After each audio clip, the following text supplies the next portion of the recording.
के बाद कौन गाना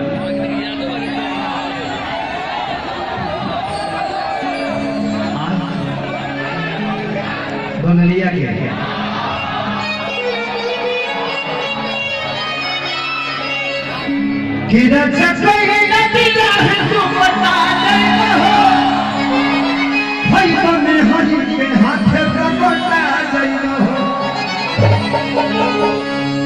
लेकिन काजल रघवानी जी भी आई है।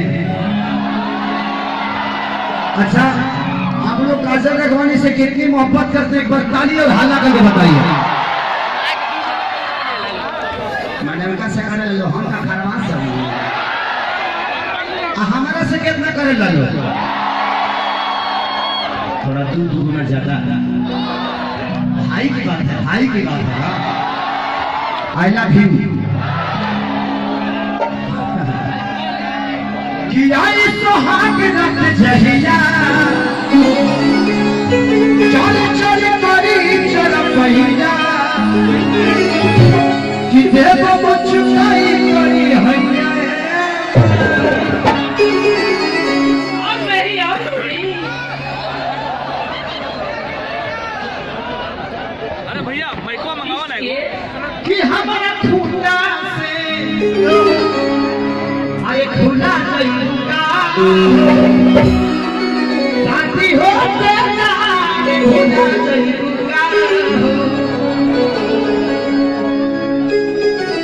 कि तो सारा बाग में जाके अरे झूला जाऊंगा